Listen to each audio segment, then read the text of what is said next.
Welcome to The Explainer. Today, we're diving into a topic that's, well, it's a bit of a puzzle. We're talking about translation studies. And the central mystery is this: translation as an activity is ancient, but as an academic field, it's surprisingly young. Let's get into why. I mean, think about it, right? We have been translating for thousands of years. It's how religions spread, how cultures communicated, how scientific knowledge moved across the world. And yet, the actual academic study of it only really got going in the second half of the 20th century. So what gives? What took so long?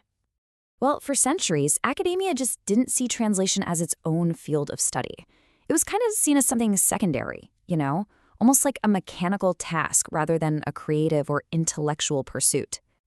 And for a long time, right up into the 1960s, its main home was in language classes that used the old grammar translation method. If you've ever had to translate weird, clunky sentences just to practice verb tenses, yeah, that's it. It framed translation as a simple exercise, a tool for learning rules, not something complex and worthy of its own deep study. But let's jump to today.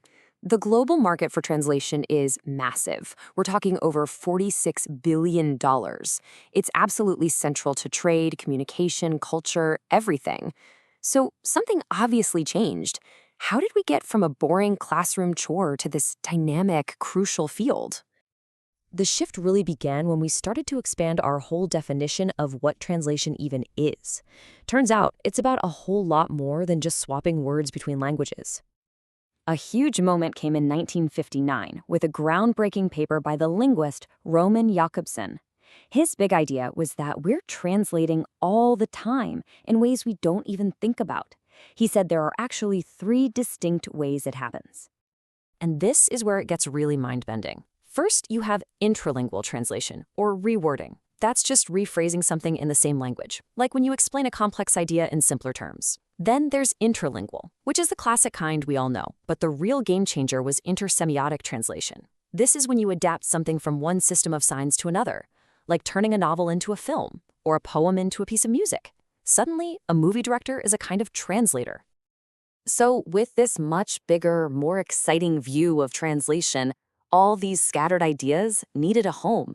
They needed a name, a structure, a way to talk to each other.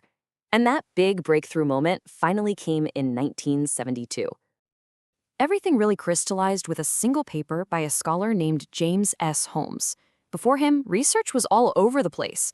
Holmes didn't just give the field its name, translation studies. He gave it a map. He drew up a framework that allowed it to finally see itself as one cohesive discipline.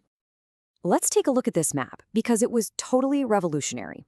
It took this messy collection of ideas and gave it a clear, organized structure, which is what allowed the field to grow from this quiet little corner of academia into the powerhouse it is today. So Holmes started with a big split. You've got pure research on one side and applied translation on the other. Think of it this way. Pure research is about the what and the why. It describes translation and tries to build theories. Applied translation is all about the how. The practical stuff, like training translators, creating dictionaries, and critiquing translations. And if you zoom in on that pure branch, Holmes broke it down even further. He said, we can describe translation in 3 ways. We can be product-oriented, where we just analyze the finished text. We can be function-oriented and study how a translation works in its new culture.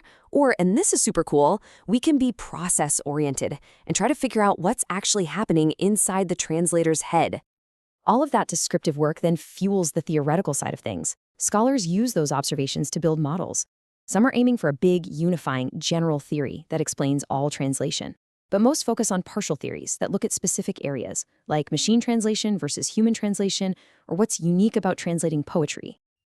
But here's the thing about Holmes's map. It wasn't an endpoint, it was a launch pad. By giving scholars a shared language and a structure, it allowed translation studies to become a true interdiscipline. A field that connects to, well, just about everything. I love this quote because it captures the idea perfectly. An interdiscipline is like an ancient Phoenician trader. It sails between all the big, established nations of academia, trading ideas, connecting them, and challenging how we organize knowledge itself. That's exactly what translation studies does. And you can see it in action today. Of course, it connects to linguistics, but it also has deep ties to cultural and post-colonial studies, philosophy, history, And now, more than ever, a crucial link to computer science because of AI and machine translation. It really is this incredible crossroads between the humanities and technology. So, this is why it all matters so much. The study of translation is no longer just about words, it's about understanding the very process of connection, how ideas, cultures, and technologies flow into each other and create something new. In our super connected world, that's everything. The original map was drawn, but new territories are being added all the time.